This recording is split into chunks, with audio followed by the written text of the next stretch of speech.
po. At tuloy-tuloy na po tayo dito guys sa ating pag-update. Ito po ay buhos ngayon dahil kalat na kalat po guys. Ma'am Lenny Maggie, thank you so much. Wala pong sinayang na oras to mga kaibigan. Basta hanggat pwede.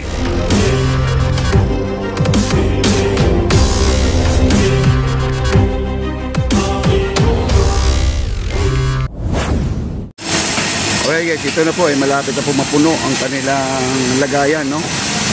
At isang truck na po ito, halos. At saka ang ganda po ang kanilang pagbuhos ngayon dahil kalat na kalat po guys. Ma'am Lenny Maggie, thank you so much. Ayan po. Kunti na lang, pupuno na po ang ating isang poste. Ayan po.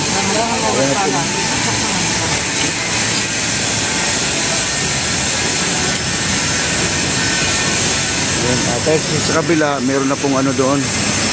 At nabuhusan na po yung kabila. Malapit na po yung kabila guys. Oh. Ayan o. Oh. Okay, at pinahinto muna.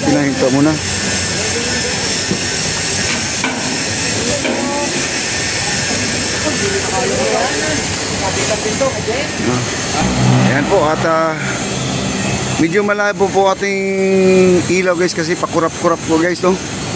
Pakurap-kurap. Ayan, Ma'am Lenny Maggie, maraming salamat din sa iyo. God bless po. I love you. Ayan, God bless po. Papa D channel. Ayan, I love you. Maraming salamat din sa iyo. God bless you always. Ito po, talagang overtime po sila dito guys. Itong paggawa natin ng ano, itong I-beam natin na pinakamalaki. Yung sa 15 tons na to. At ito po ay minamasilya at kinukuskus, ginagrinder yung mga kalawang.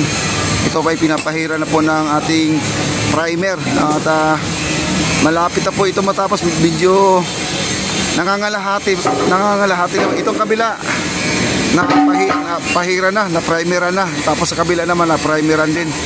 Medyo halos kompleto na po ito guys, no? Balikan po natin itong nagbubuhos ngayon guys. Ito po ay inaayos muna kasi yung sa taas, yung concrete natin, pinahinto muna sa pansamantala. Ayan mga kaibigan. Okay, maraming salamat po.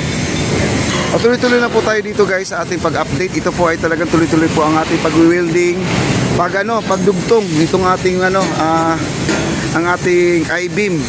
Kasi mamaya guys, itong mga I-beam nandito ngayon ay pupunuin po itong ating mga file cap mga kaibigan. Yung file cap number 1 po ito ay lalagyan po ito guys, no? Ayan, maraming salamat po sa mga nandito. Thank you so much. Grabe, ang lakas po guys, no? Okay, ito po ay inaayos muna nila. At itong concrete ay tinanggal. Wala na yata silang semento. Ayan. Kaya mag-antay ulit tayo ng another truck mga kaibigan. Siguro ito ay nakailang truck na po ito guys. Nakailang truck na po ito. Kasi yung kabila meron na pong laman yung mga nakangalahati na po yung kanila. Ay yung kabila. At dito naman nangangalahati na rin. Malapit na rin siya mapuno mga kaibigan. Okay, maraming salamat po sa 5 likes na po tayo mga kaibigan. Maraming salamat po sa 26,000 na po tayo guys. Okay, like, share, like, comment po tayo. Like, share, like, comment po tayo. At amoy thinner po dito guys. Amoy thinner, no?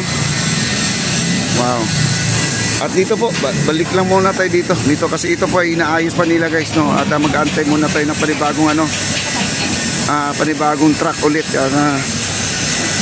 Nakabuhos na po sila. Nakabuhos yung kabila, may buhos na rin. Itong kabila naman may buhos na rin. Yung dalawang forma na yan, yung dalawang poste natin dyan ay nabuhusan na yan. Ang sistema pala ng pagbubuhos niyan ay kalahati-kalahati. Hindi lahat bubuhusan kasi dahil ano po yan, basa kasi yan guys. At saka yung simento na yan, madali lang matuyo din yun. 2 hours lang natuyo na, pero ang curing nila ay 7 days po yan. Ayan po, at abangan po natin guys. Abangan po natin yung pagbubuhos ulit yan. Kasi yung iba, mamaya ng konti, siguro mga 30 minutes bubuhusan ulit yan. Pero pag nandito na yung truck, ayan na po, buhos na po yan mga kaibigan. Kasi ang mixer truck natin nandun po sa ibabaw ng tulay ng ating Quezon Bridge mga kaibigan. Ito yung Quezon Bridge mga kaibigan, napakaliwanag, napakaganda po. Yan. Okay, nakita naman po natin ang pagbuhos mga kaibigan. Ganyan po sila pag nagbubuhos, sisigaw, off. Okay, dito po tayo. Ito po ay nag-welding na po sila. Sa likod po tayo ng Loton Station ng ating ferry. Ayan po. Ito po. Mahina yata ang supply ng ating kuryente guys. Kaya yon, no? Ayan po doon, no? Nagwe-welding pa doon, no? Ayan. Ayan. TV Gala, Papa D, magandang gabi po sa iyo. Naka-live ka ngayong gabi. Yes po, naka-live tayo. Ayan, Luis TV Vlog guys, pakisupport na. TV Gala pala guys, TV Gala na po ang kanyang channel ngayon. Pakisupport na po TV Gala. Ayan po doon po at ilan dito ang gumagana dito nagwi-welding. Bali 4 po ang nagwi-welding dito. Bali 4. Alam mo ang welding machine ni Bossing ay nasa 8 na po. Dating 5 lang. Nagdagdag pa sila ng 3. Hello sir. Overtime sir.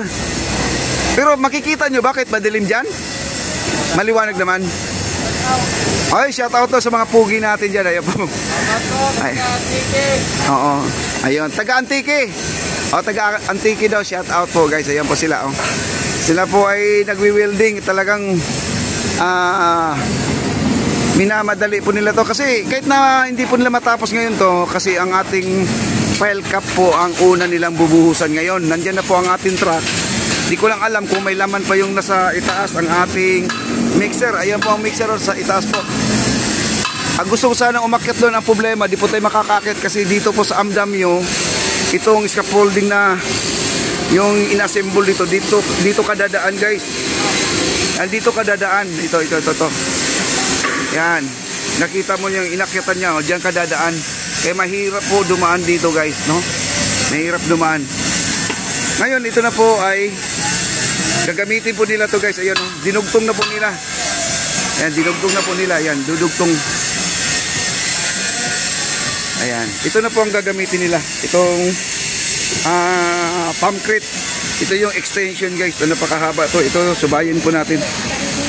Ayan, oh, papunta dito, oh. Ayan. Dito. Ito po ay dugtong-dugtong na po to kasi ang gagawin po nila dito guys. Kaya na ito na yung tubo niya, oh. Itong pumpcrete guys. Oh, ito. Yan. Ito yung dulo niya. Ito ngayon ang bubuhusan nila, yung file cap mga kaibigan. Ito yun. Ang file cap, hanap tayo ng file cap dito. Hop. Itong file cap guys, nakakatakot kasi dito mag-apak-apak ka, baka mayroong pako. Ayan. Ayan o, yung file cap na yun ang bubuhusan. Yung box na yan na may mga bakal sa ilalim. Ngayon, pinapatuyo muna nila yung malaking poste doon na binubuhusan nila ngayon. Pinatuyo muna nila. Ayan, at ito na po ang gagamitin. Itong bakal na to, ito. Yan. At saka ito, nandito pa, may nagwi-welding din pala dito sa unahan, no? At ingat lang po tayo dito guys kasi madilim, hindi po natin makikita. Ayan o, nagwi-welding pa doon. Bali, 5 pa lang nag-welding ngayon dito. Ayan po si Kuya. Hello Kuya. Oh, yun. Kahit hirap yan guys. Kumakaway pa rin. Biruin mo ang kasi dito guys, ang ilaw niya malayo. Nandun po, malayo, no? Kaya ang nagsisilbing ilaw niya dito yung kanyang cellphone. Ayan, oh. Ayan, cellphone ang kanyang ilaw. Talagang madiskarte po. Eh, wala po sinayang na oras to mga kaibigan. Basta hanggat pwede. Sige, tira. Nagwi-welding sila doon, no? Ilan? 1, 2, 3, 5 po, 4 doon nagwi-welding. Dito naman ay 1. Bali 5 po ang nag-welding ngayon. Wow. Ito na po ang bubuhusan nila guys, file cap. Kasi naabutan po natin, nagbuhos doon. Buti nila nakaabot pa tayo. Inaayos na po nila doon yung malaking poste. Ayan, waiting po tayo guys, waiting po tayo. Ngayon yung nagpupukpuk ngayon doon na naririnig po natin, yun po ay ito na po yung dudugtungan nila. Ito yung pandugtong nila guys. So ito yung mga letter U na yan, no? Ito yung mga pakurba, mga elbow nila. Ito yung mga clamp rubber. Ayan, rubber yan. Yan yung nakikita nyo. Nandun na po sila. At abangan po natin dito po sila papunta ngayon. Ayun, at dudugtungan po nila ngayon yan. Itong bakal na yan. Yung bakal na yan, dudugtungan po nila yan. Ayun, papunta na po dito guys. So, ayan, abangan po natin. Kaya nandito po ako nakapwesto kasi dito po sila pupunta. Okay? Ayan po si Kuya, may daladalang D4 na bakal. Nasa 45 kilos daw to guys. Itong bakal na to. Pero mo, ang bigat nito guys. So, ito. Ito po ang ginagamit nila sa pamcrete mga kaibigan. Yung mga malayuan ng buhos, ito po ang pinag-ano nila. Dugtong-dugtong ito po, ito. Ayan. Okay?